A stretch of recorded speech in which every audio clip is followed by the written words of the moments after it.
Hello everyone, myself Chandrasekhar, and today I am going to discuss about the electromagnetic induction and Lenz's law, Faraday law, and also I am going to cover the numericals also.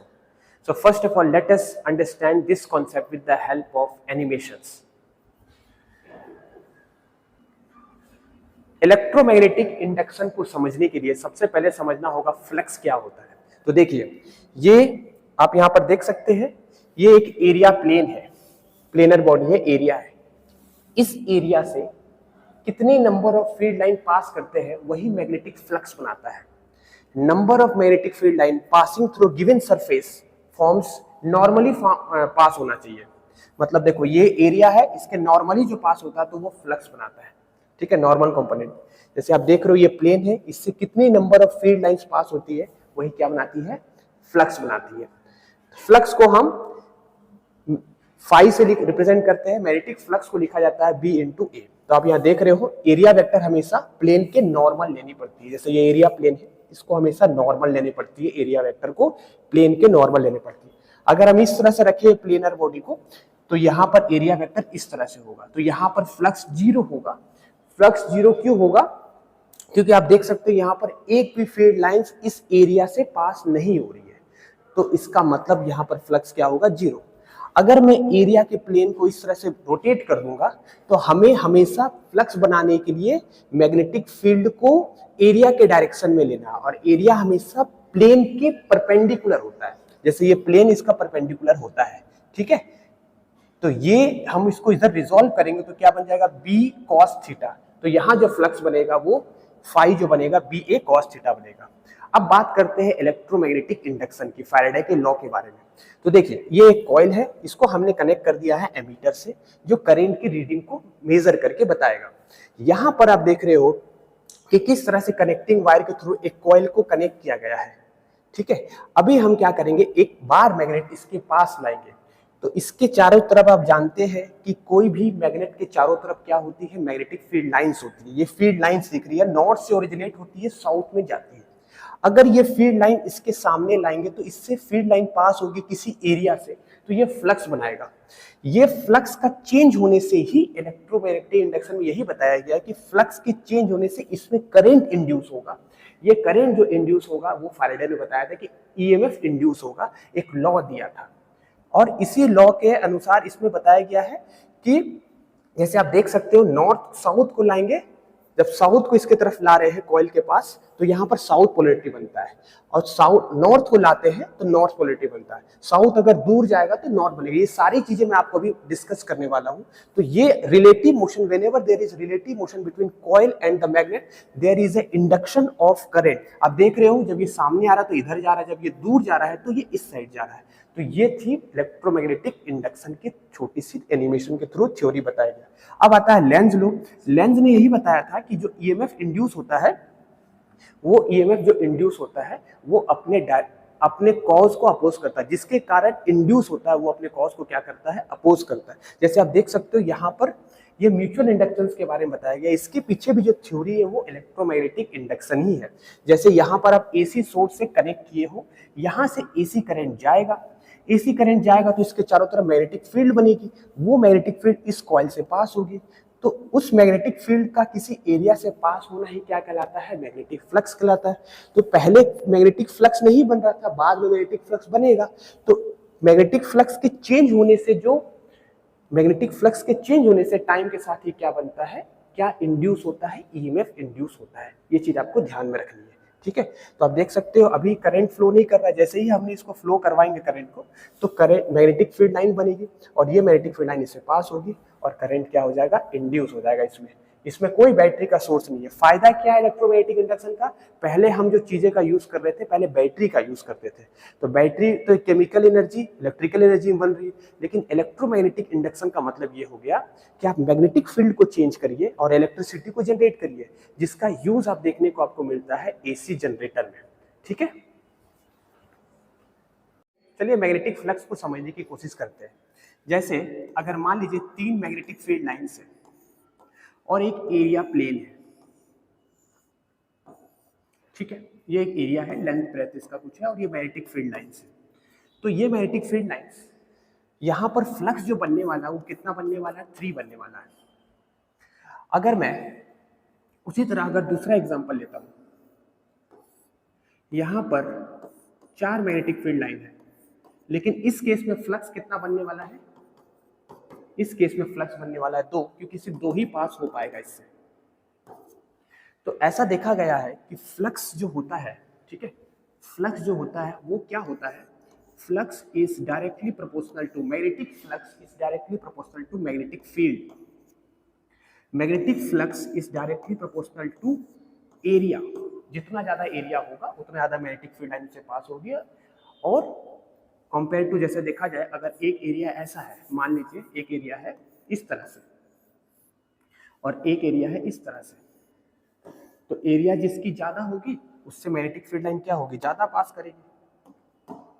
तो ऐसा देखा गया है कि magnetic flux जो होता है वो मैग्नेटिक फील्ड और एरिया पे डायरेक्टली प्रोपोर्शनल होता है। जितनी ज्यादा मैग्नेटिक फील्ड की मैग्नीट्यूड होगी उतनी ज्यादा फ्लक्स बनाएगी। कहने का मतलब, अगर एक मैग्नेटिक फील्ड आप मान लीजिए इस तरह से है, इनवर्ड डायरेक्शन में मैग्नेटिक फील्ड है, और आपके पास एक कंडक्टिंग कॉइल है, इस तरह से कंडक्टिंग कॉइल है, एक कंडक्टिंग कॉइल। अगर आप मैग्नेटिक फील्ड को बढ़ाओगे तो ऐसा देखा गया है फ्लक्स जो होता है वो directly proportional to magnetic field होता है। अगर आप इसके एरिया को किसी तरह से बढ़ा दो कंडक्टिंग कॉइल की, तो एरिया के बढ़ाने से भी फ्लक्स बढ़ता है। और अगर आप इसको किसी एक्सिस के अराउंड रोटेट करा दो तो रोटेशन से भी फ्लक्स चेंज होता है, क्योंकि एरिया वेक्टर का इंक्लिनेशन, एरिया वेक्टर का एंगल जो होगा मैग्नेटिक फील्ड का वो भी चेंज होता है, जिसके कारण क्या होता है, फ्लक्स चेंज होता है। तो flux is directly proportional to cos theta. अगर इन तीनों को हम कंबाइन करते हैं तो हमारे पास एक इक्वेशन आता है, flux is equal to B A cos theta. Flux का जो यूनिट होता है, ऐसा यूनिट, वो होता है वेबर, और 1 वेबर जो होता है वो किसके बराबर होगा, मैग्नेटिक फील्ड का यूनिट होता है टेस्ला और एरिया का यूनिट होता है मीटर स्क्वायर। तो 1 वेबर जो होता है 1 मीटर स्क्वायर के बराबर होता है। ठीक है, ये आपको याद रखना। चलिए अब बात करते हैं इलेक्ट्रोमैग्नेटिक इंडक्शन की, EMI। देखिए इलेक्ट्रोमैग्नेटिक इंडक्शन में क्या होता है, जैसे अगर हमारे पास एक कॉइल है और इसमें हमने एक कनेक्ट कर दिया है गैल्वेनोमीटर से, जो डायरेक्शन बताता है करंट की।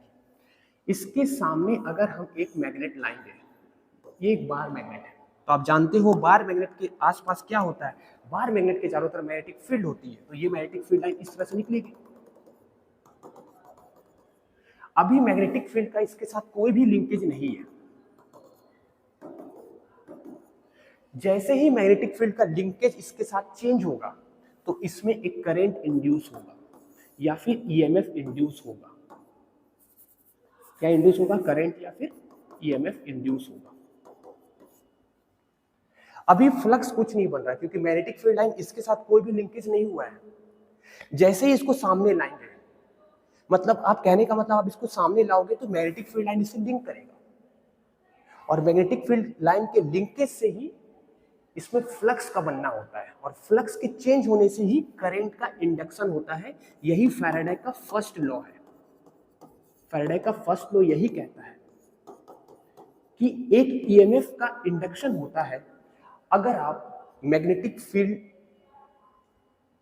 का लिंकेज को कॉइल के साथ चेंज करते हो। So whenever there is a relative motion between coil and the magnet, there is a induction of current और यू कैन से ईएमएफ। ये फैराडे का फर्स्ट लॉ है। ये conservation of law of conservation of energy पे based है। Relative motion होना चाहिए। अगर आप ला करके इसको यहीं पर रोक दोगे, कहने का मतलब अगर आप मैग्नेट को यहाँ पर ला करके रोक दोगे तो इसमें करंट इंड्यूस नहीं होगा। तो इंपॉर्टेंट बात क्या है, रिलेटिव मोशन होनी चाहिए। अगर रिलेटिव मोशन नहीं होगा तो ईएमएफ इंड्यूस नहीं होगा। तो फैराडे का फर्स्ट लॉ ये था। फैराडे का सेकंड लॉ ये बताया गया कि जो ईएमएफ इंड्यूस होगा वो डिपेंड करता है, एवरेज ईएमएफ जो इंड्यूस होगा वो डिपेंड करता है कितना चेंज हो रहा फ्लक्स का टाइम के साथ। अगर आप इंस्टेंटेनियस ईएमएफ निकालना चाहो, यहाँ पर ई कहलाता है ईएमएफ, तो वो होता है d∅/dt। ये फैराडे का सेकेंड लॉ है, सेकेंड लॉ ऑफ फैराडे। पहला लॉ में इसने ये बताया था, पहला लॉ में ये बताया गया कि इंड्यूस होगा करंट या फिर ईएमएफ। दूसरा में बताया गया कि कितना होगा वो किस पे डिपेंड करेगा, तो वो d∅/dt, rate of change of flux, ये मैग्नीट्यूड बताया गया, किसने, सेकेंड लॉ में बताया गया। फिर थर्ड में एक बताया गया, एक साइंटिस्ट है जिसका नाम था लेंज, इसने बताया, लेंज ने एक लॉ दिया, इसने बताया कि जो ईएमएफ इंड्यूस होगा कॉइल में वो अपने कॉज को क्या करेगा, अपोज करेगा। इसके अभी हम न्यूमेरिकल्स करने वाले हैं। कहने का मतलब, जैसे अगर आपके पास एक कॉइल है और आप इसको गैल्वेनोमीटर से कनेक्ट करते हो, ठीक है, और आप इसके सामने एक मैग्नेट को लाते हो, ठीक है, तो आप इधर नॉर्थ पोल ला रहे हो, तो यहाँ पर नॉर्थ, अगर आप इसका मोशन इस साइड कर रहे हो तो इस साइड नॉर्थ पोल जनरेट होगा। कहने का मतलब है मैग्नेटिक फील्ड से आप इलेक्ट्रिसिटी जनरेट कर रहे हो, कितनी बड़ी बात है। आप इसको सामने लाओगे तो इसमें करंट इंड्यूस होगा, और वो करंट जो इंड्यूस होगा वो अपने कॉज को क्या करेगा, अपोज करेगा। अपोज करने का मतलब है, इसको जब आप सामने लाओगे तो ये इस साइड नॉर्थ पोल बन जाएगा, मतलब सोलिनॉइड जो है ये एक्ट करेगा एज ए बार मैग्नेट, ये एक्ट करेगा एज ए बार मैग्नेट, ये खुद एक मैग्नेट बन जाएगा, और इसके कारण जो करंट इंड्यूस होगा वो इस साइड नॉर्थ होगा, मतलब इस साइड नॉर्थ बन जाएगा और इस साइड साउथ बन जाएगा जब ये सामने आएगा तो। और नॉर्थ से हम याद रखना, नॉर्थ मतलब करंट जो फ्लो करने वाला है वो एंटी क्लॉकवाइज करंट इस डायरेक्शन में फ्लो करेगा, ठीक है। तो यही लेंज लॉ था कि जिसके कारण करंट इसमें इंड्यूस होगा वो अपने कॉज को क्या करेगा, अपोज करेगा। गैल्वेनोमीटर इधर इधर मूव करता है जो बताता है। इसमें एक बेसिक न्यूमेरिकल क्या हो सकता है, जैसे अगर आपका मान लीजिए फ्लक्स दिया गया है 2t² + 4, आपको बोला जा रहा है ईएमएफ निकालिए at time is equal to 1 second. अगर रेजिस्टेंस भी दिया गया है 10 ओम, तो करंट कितना होगा ये भी पूछा गया है। तो हम जानते हैं फैराडे के लॉ के हिसाब से E = d∅ क्या होता है, dt होता है। इसको डिफ्रेंशिएट कर देंगे, फाई की जगह में 2t² + 4 लिख देंगे, इसका डिफ्रेंशिएशन करेंगे 4t आएगा, टाइम की जगह हम 1 पुट कर देंगे तो हमें इसका वैल्यू मिल जाएगा। Time is equal to 4t की जगह में अगर हम 1 पुट कर देंगे तो ईएमएफ कितना आ जाएगा, 1 वोल्ट। करंट निकालना चाहते हैं तो ईएमएफ बाय रेजिस्टेंस, ईएमएफ जो होता है वो मैक्सिमम पोटेंशियल डिफरेंस होता है, ई जो हो जाएगा आपका 1, रेजिस्टेंस हो जाएगा 10, इतना एम्पियर करंट हो जाएगा। तो इस तरह से क्वेश्चन अभी हम और बहुत सारे एमसीक्यू जो हमारे जेडब्ल्यू में आए हुए वो सब क्वेश्चन अभी हम करते हैं। चलिए कुछ क्वेश्चंस करते हैं लेंज लॉ के कॉन्सेप्ट पे। यहाँ पर एक कॉइल दिखाई दे रही है, कंडक्टिंग कॉइल है, मैग्नेटिक फील्ड है। जैसे ही मैग्नेट इस कॉइल के पास आएगा तो ये मैग्नेटिक, इसकी जो मैग्नेटिक फील्ड लाइंस होगी इससे पास होगी और इसमें एक फ्लक्स का चेंज आएगा। इसमें जो फ्लक्स का चेंज आने वाला है उस फ्लक्स के चेंज के कारण इसमें करंट क्या होगा, इंड्यूस होगा।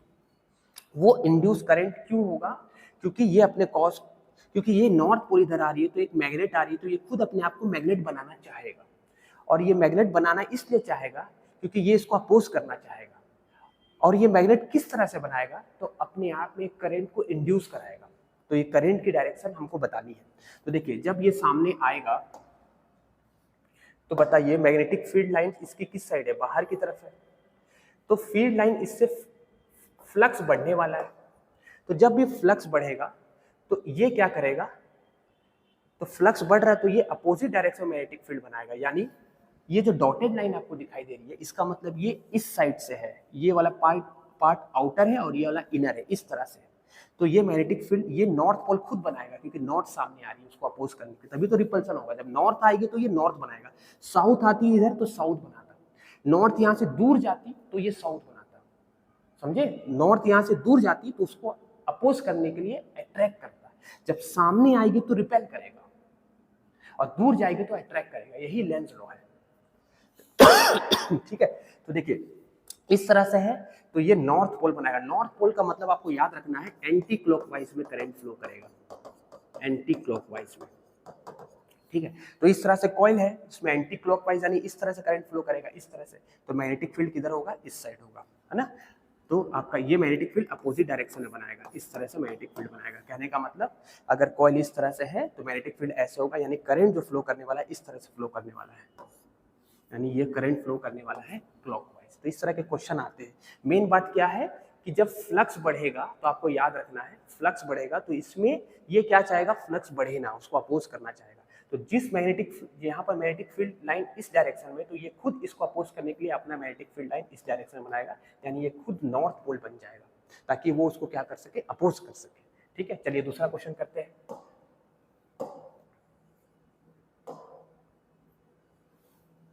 देखिए ये भी वही टाइप का क्वेश्चन है, हम इधर से देख रहे हैं ये आउटर पार्ट है, तो नॉर्थ हमारे पास आ रहा है, नॉर्थ हमारे पास आ रहा है, तो ये क्या चाहेगा, ये खुद, ये नॉर्थ यहाँ से दूर जा रहा है, तो ये अपने आप को क्या बनाना चाहेगा, साउथ पोल बनाना चाहेगा। क्या बनाना चाहेगा, साउथ बनाना चाहेगा। साउथ यानी कैसा करंट फ्लो करेगा, क्लॉकवाइज फ्लो करेगा। ठीक है ना, तो करंट किस डायरेक्शन में फ्लो करेगा, क्लॉकवाइज। अगर हम इधर से देख रहे हैं तो क्लॉकवाइज करंट इसमें, क्लॉकवाइज करंट इसमें क्या करेगा, फ्लो करेगा। तो इस तरह के क्वेश्चन आते हैं एग्जाम में। चलिए जेईई का एक इंपॉर्टेंट क्वेश्चन को सॉल्व करते हैं। यहाँ पर बोला जा रहा है कि आपको एक कॉइल है जिसकी रेजिस्टेंस दी गई है, कितनी दी गई है रेजिस्टेंस, रेजिस्टेंस दी गई है 8 ओम, फ्लक्स की वैल्यू दी गई है इतनी, मतलब फ्लक्स टाइम का फंक्शन है। तो बोल रहा है हिट निकालिए, क्वेश्चन में बोला जा रहा है हिट कितना जनरेट होगा जब फ्लक्स हो जाएगा 0। तो फ्लक्स जब 0 होगा, इसका मतलब फ्लक्स 0 होगा, कब होगा 0, जब ये टर्म 0 हो जाएगा। 9 - t² 0 कब हो सकता है, इसका मतलब 9 - t² 0 कब होगा, जब t की वैल्यू कितनी हो जाएगी 3। ठीक है, अच्छा ईएमएफ निकालने का तरीका हमने क्या बताया था, फैराडे ने लॉ में क्या बताया था, E = -dϕ/dt। चलिए पहले ईएमएफ निकाल लेते हैं dϕ/dt से। तो E जो निकलने वाला है वो -d/dt ऑफ phi, phi है हमारा 2/3 9 - t²। तो अगर हम ईएमएफ निकालते हैं यहाँ पर, तो ये आने वाला है -2/3 into -2t, so minus minus plus हो जाएगा, और ये ईएमएफ आने वाला है 2/3 इंटू 2 इंटू टाइम हमारा आया है 3, सो ये 3 कैंसिल हो गया, सो ईएमएफ आया 4 वोल्ट। अब हीट जनरेट जूल्स लॉ के अनुसार हम जानते हैं हीट का फॉर्मूला होता है इंटीग्रेशन ऑफ 0 से t, क्योंकि यहाँ पर वेरिएशन में है ना, ईएमएफ वेरिएशन में है। ठीक है, क्योंकि ईएमएफ कितना आया, अभी यहाँ पर हम टाइम पुट नहीं करेंगे, टाइम सॉरी पुट नहीं करेंगे, इसको हम ऐसे ही रहने देंगे, 2 × 4/3 t। ठीक है ना, 2 × 4/3 इंटू टी करेंगे। ईएमएफ टाइम का वेरिएबल है, इसलिए हम इंटीग्रेशन साइन यूज करेंगे। जूल्स लॉ के अनुसार E²dt/R ये फॉर्मूला होता है हीट जनरेटेड का। यहाँ पर हम डायरेक्ट फॉर्मूला क्यों नहीं यूज करेंगे, क्योंकि ईएमएफ जो है वो टाइम का फंक्शन है। ठीक है ना, चलिए पुट करते हैं इसको यहाँ पर, तो हम यहाँ पर पुट करेंगे तो हमें h की वैल्यू मिल जाएगी। टाइम कितनी है, 0 से 3। ठीक है, और ईएमएफ कितना है, 4 4 जा 16 हो जाएगा, 16/3 9 हो जाएगी, t²dt। तो इसका इंटीग्रेशन करेंगे तो t⁻3/3, और इसको हम सॉल्व करेंगे तो हमारे पास जो आंसर आने वाला है वो आएगा, बताइए क्या आएगा, 16/9 बाहर आ चुका है ना। अब यहाँ पर लिमिट पुट कर देंगे तो ये आंसर आ जाएगा। तो t की जगह में 3 पुट करेंगे तो ये हो जाएगा 16/9, this will become 16/9 into t की जगह में 3 पुट करेंगे, 3 3 9 27 अपॉन 3 तो कांस्टेंट है, 3 तो ऐसे ही रहेगा, 9 3 27, 16/3 हो जाएगा इसका आंसर। तो इस तरह से हम इंटीजर बेस्ड क्वेश्चन एग्जाम में आते हैं, तो 16/3 इसका क्या हो जाएगा आंसर, यहाँ पर हम क्या लिख देंगे, 16/3 यहाँ पर लिख देंगे। तो ऐसे क्वेश्चन आते हैं जी में। चलिए नेक्स्ट क्वेश्चन देखते हैं। यहाँ पर बोला जा रहा है कि एक मैग्नेट को लाया जा रहा है, ये नॉर्थ पोल है साउथ पोल है, तो इसमें से कौन सा ग्राफ होगा ईएमएफ और टाइम के बीच का ग्राफ आपको बताना है। ठीक है ना, बहुत इंपॉर्टेंट क्वेश्चन है। तो देखिए लेंज लॉ के अनुसार क्या होगा, जब नॉर्थ पोल इधर लाएंगे ये ऐसे अंदर जाएगा और ये बाहर निकल जाएगा। ठीक है ना, ये यहाँ रुकने वाला नहीं है, तो जब ये सामने जाएगा तो करंट इसमें इंड्यूस होगा, और करंट जो इसमें इंड्यूस होने वाला है वो अपोज करेगा, यानी नेगेटिव डायरेक्शन में करंट इंड्यूस होगा। ठीक है, और फिर जैसे ये बाहर चला जाएगा ये मैग्नेट, तो उसकी डायरेक्शन क्या हो जाएगी, चेंज हो जाएगी, क्योंकि जब सामने जाएगा तो अपोज करेगा और दूर जाएगा तो अट्रैक्ट करेगा, यानी डायरेक्शन क्या होने वाली है, ईएमएफ की चेंज होने वाली है। तो या तो ऑप्शन सी होगा या डी होगा। ठीक है, तो आप देखिए यहाँ पर ये सी डी ऑप्शन होगा, डी क्यों होगा मैं आपको बताना चाहूंगा। देखिए यहाँ पर बहुत आसान है, जैसे अगर ये मैग्नेट इसके अंदर जाएगा तो कुछ समय के लिए इस अंदर रीजन में फ्लक्स क्या होगा, कांस्टेंट होगा, और फ्लक्स अगर कांस्टेंट होता है तो ईएमएफ क्या होता है, जीरो। तो एक पर्टिकुलर टाइम के बाद ईएमएफ क्या हो जाएगा, जीरो।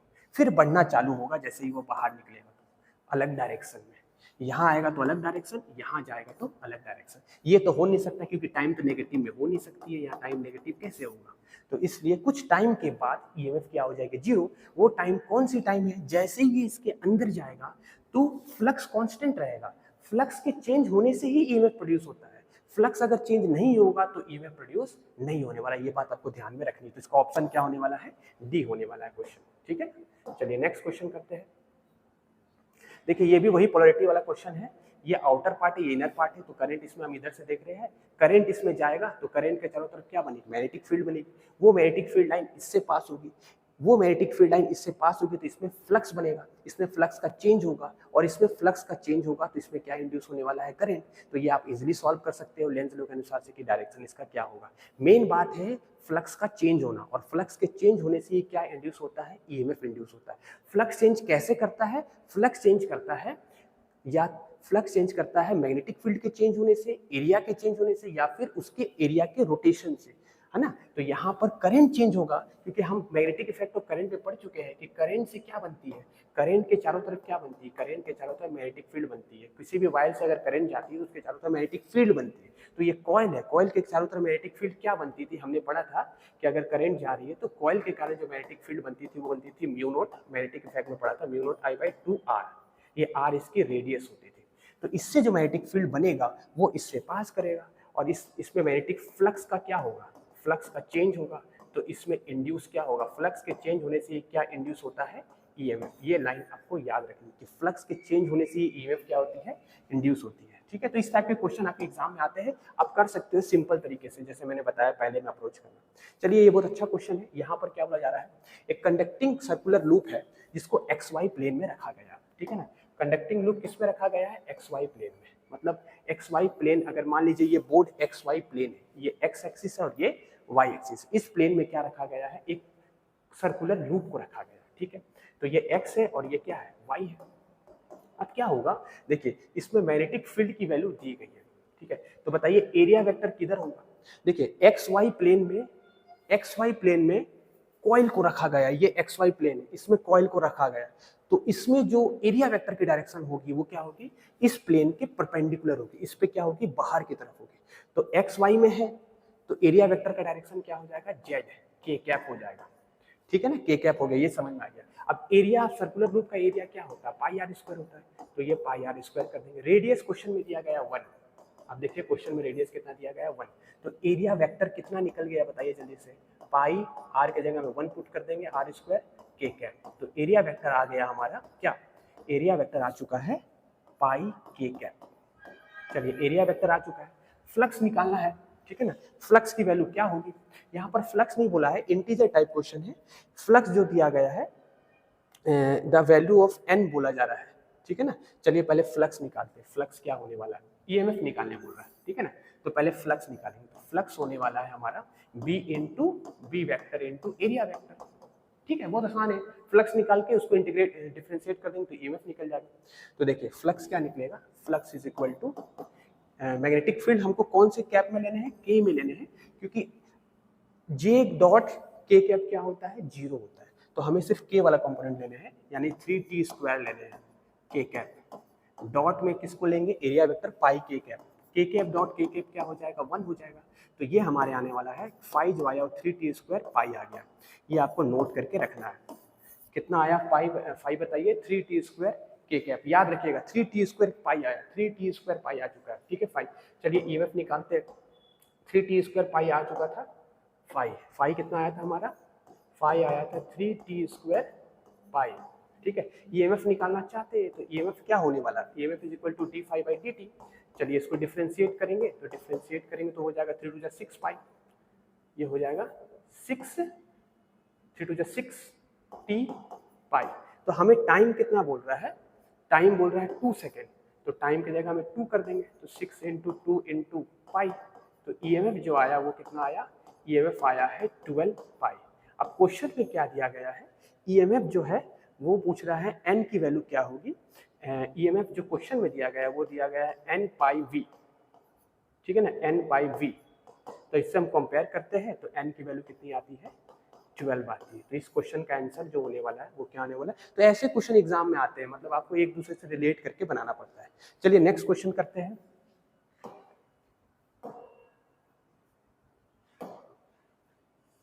ये भी उसी तरह का है, लेंज लॉ के अनुसार आप बना सकते हैं, खुद से बना सकते हैं। इसमें क्या बोला जा रहा है, इसमें थोड़ा सा ट्विस्ट है क्वेश्चन में। इसमें ये बोला जा रहा है कि आप इसको हिट कर रहे हो, तो याद रखना हिट करने से क्या होता है, रेजिस्टेंस बढ़ता है।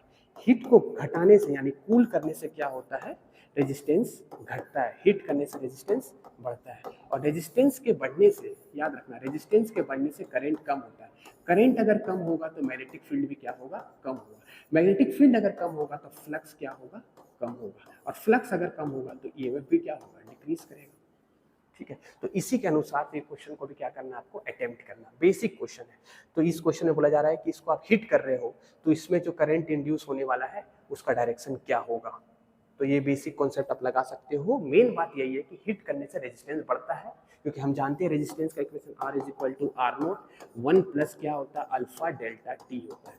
ठीक है ना, टेम्परेचर बढ़ाने से रेजिस्टेंस क्या होती है, बढ़ती है, और रेजिस्टेंस के बढ़ने से करंट क्या होती है, कम होती है। इसी तरह से क्वेश्चन को आप अप्रोच कर सकते हो। ठीक है, चलिए नेक्स्ट क्वेश्चन करते हैं। यहाँ पर बोला जा रहा है मैग्नेटिक फ्लक्स करंट निकालने बोला जा रहा है। तो इसको भी सिंपल तरह से बना सकते हैं हम। ठीक है ना, किस तरह से बना सकते हैं बताइए। क्या बोला जा रहा है, मैग्नीट्यूड ऑफ इंड्यूस करंट बोल रहा है। तो करंट निकालने के लिए हमको क्या करना है, ईएमएफ बाई रेजिस्टेंस करना है। ईएमएफ निकालने के लिए डी फाई बाई क्या कर देंगे, dt कर देंगे। तो ईएमएफ कितना आ गया बताइए, इसको डिफरेंशिएट करेंगे तो हो जाएगा 16t - 9। किस टाइम पे निकालने बोल रहा है, 0.25 यानी 1/4 हो गया। तो टाइम की जगह 1/4 कर दीजिए, तो यहाँ पर हो जाएगा 1/4 - 9, 4 4 जा 16। ये आगे में ईएमएफ क्या होता था, माइनस साइन लगता था, फैराडे लॉ में माइनस बताया था। तो माइनस माइनस क्या हो जाएगा हमारा, ये प्लस हो जाएगा। तो 4 - 9 ईएमएफ आने वाला है, 4 - 9 आएगा -5, और आगे पहले से माइनस है तो ईएमएफ कितना आ गया, +5 आ गया वोल्ट। ठीक है ना, ईएमएफ +5 वोल्ट आ गया। तो करंट कितना आएगा, 5 डिवाइडेड बाई हमारा 20 दिया गया है, इसको डिवाइड कर दिए रेजिस्टेंस, क्योंकि आई की जो वैल्यू होती है वो ईएमएफ बाई क्या होती है, रेजिस्टेंस होती है। इसको सॉल्व करेंगे तो ये आ जाएगा 0.25 मिली एम्पियर। ठीक है, तो इस तरह से हम क्वेश्चन को क्या कर सकते हैं, सॉल्व कर सकते हैं। चलिए नेक्स्ट क्वेश्चन करते हैं।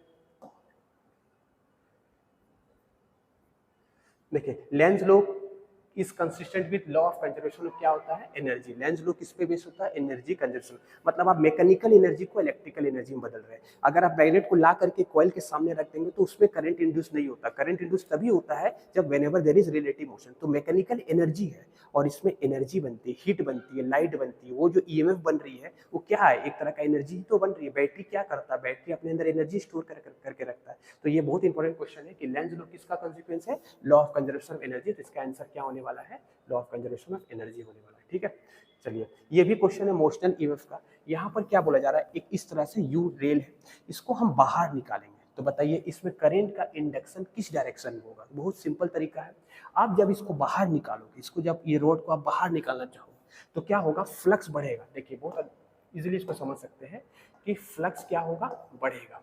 ठीक है ना, क्योंकि एरिया बढ़ेगा। फ्लक्स क्यों बढ़ रहा है, वाई, क्योंकि एरिया क्या हो रहा है, इंक्रीज हो रहा है। अभी एरिया इतना ही रीजन है, लेकिन जब आप इसको आगे की तरफ खींचोगे तो एरिया क्या हो जाएगा, एरिया बढ़ जाएगा। एरिया बढ़ने से फ्लक्स क्या होगा, बढ़ेगा। तो ये क्या करेगा, अपने में करंट इंड्यूस कराएगा। फ्लक्स बढ़ रहा है तो अपोजिट डायरेक्शन में करंट को इंड्यूस कराएगा ताकि वो फ्लक्स बढ़े ना।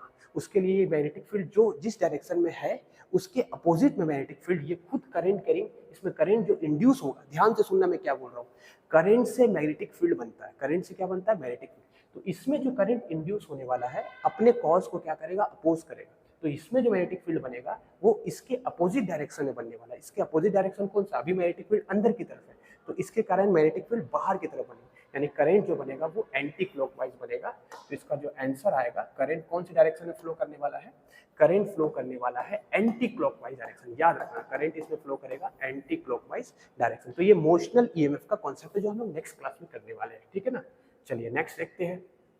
इसमें भी बोला जा रहा है, देखिए कि एक वायर है, इसमें से करंट जा रहा है। ऐसे वायर है तो थंब को ऐसे रखेंगे और यहाँ पर एक कंडक्टिंग कॉइल रखा गया है। तो पहले करंट यहाँ पर क्या बोला जा रहा है कि कंटिन्यूसली इंक्रीज हो रही है। करंट इसमें कंटिन्यूसली क्या हो रही है, इंक्रीज हो रही है। तो करंट इसमें से जा रही है। ठीक है ना। तो देखो इसमें हम जानते हैं कि कोई भी करंट कैरिंग वायर के चारों तरफ मैग्नेटिक फील्ड होती है, तो मैग्नेटिक फील्ड इसमें अंदर की तरफ है, तो मैग्नेटिक फील्ड अंदर की तरफ है, लेकिन इसमें जो करंट इंड्यूस होगा वो मैग्नेटिक फील्ड बाहर की तरफ बनाएगा। तो बाहर की तरफ मैग्नेटिक फील्ड यानी ऐसे करके ये थंब को बाहर की तरफ रखो, तो इसमें करंट इंड्यूस होने वाला है एंटी क्लॉकवाइज, ठीक है ना, याद रखना है एंटी क्लॉकवाइज में करंट की डायरेक्शन होने वाली है, करंट इसमें एंटी क्लॉकवाइज करंट फ्लो करेगा, मतलब अपने कॉज को क्या करेगा, अपोज करेगा, ये मेन बात है। जिससे पैदा हो रहा है उसी को क्या करना है, अपोज करना है। जैसे करंट इस डायरेक्शन में है तो magnetic field right hand thumb rule के अनुसार अंदर की तरफ है, तो फ्लक्स बढ़ रहा है क्योंकि करंट बढ़ रहा है, करंट से मैग्नेटिक फील्ड बढ़ेगा। आप जानते हो करंट से क्या बढ़ता है, मैग्नेटिक फील्ड, तो फ्लक्स बढ़ेगा, और फ्लक्स अगर बढ़ेगा तो ये उसको अपोज करने के लिए अपोजिट डायरेक्शन में क्या इंड्यूस कराएगा, ईएमएफ इंड्यूस कराएगा। तो इसका मैग्नेटिक फील्ड अभी अंदर की तरफ जा रहा है, इसके कारण मैग्नेटिक फील्ड अंदर की तरफ है, तो ये मैग्नेटिक फील्ड बाहर की तरफ बनाएगा और ये एंटी क्लॉकवाइज में करंट फ्लो करेगा। चलिए लास्ट क्वेश्चन है, बहुत इंपॉर्टेंट क्वेश्चन है, लास्ट है, ठीक है। देखिए इसमें क्या है कि इंडक्टर लगा गया है और इस तरह का सर्किट है, जैसे ही इसको हम ऑन करेंगे तो करंट इसमें बोला जा रहा है, स्विच को ऑन करेंगे तो इसमें कितना, in for a given battery current flow करेगा, बैटरी इतना just after the closing the, चलिए बहुत इजी क्वेश्चन है। इसमें एक इंडक्टर दिया गया है, ठीक है। इसमें क्या करना है, आपको ये याद रखना है कि जस्ट वाला, जस्ट लाइन जहां पर है, जस्ट का मतलब होता है टाइम क्या लेना है, जीरो, और टाइम जब जीरो होता है तो इंडक्टर एक्ट करता है as a open circuit. Inductor किसकी तरह एक्ट करता है, ओपन सर्किट की तरह ओपन यूज करता है, मतलब ये सर्किट है ही नहीं, इसको आप नेग्लेक्ट कर दो। तो टोटल रेजिस्टेंस कितना हो गया बताइए, टोटल रेजिस्टेंस हो गया 4 और 2 6 ओम, ठीक है। टोटल वोल्टेज कितना है 6 वोल्ट, तो करंट कितना होगा V total by R total. इसको हम सॉल्व करेंगे तो करंट आने वाला हमारे पास 1 एम्पियर। मेन बात यही है कि अगर सर्किट में इंडक्टर दिया गया है और बोला जा रहा है कि जैसे ही सर्किट को हम क्लोज कर रहे हैं, जस्ट क्लोज जब करेंगे तो याद रखना उस समय इंडक्टर की जो रेजिस्टेंस होती है वो इनफाइनाइट हो जाती है, मतलब करंट उससे फ्लो ही नहीं करेगा, और करंट इससे फ्लो ही नहीं करेगा तो ये सर्किट क्या हो जाएगी, ओपन। तो अभी इस सर्किट में कितनी करंट बने, तो ये सर्किट क्लोज है, ये सर्किट को हमने क्या कर दिया, क्लोज कर दिया, तो करंट सिर्फ इसमें फ्लो करेगी। तो करंट कितना फ्लो करेगी, total resistance by total voltage, voltage bye Ohm's law के अनुसार से इसे हम निकाल सकते हैं, ठीक है। चलिए नेक्स्ट क्लास में इसके आगे हम करेंगे। Thank you so much.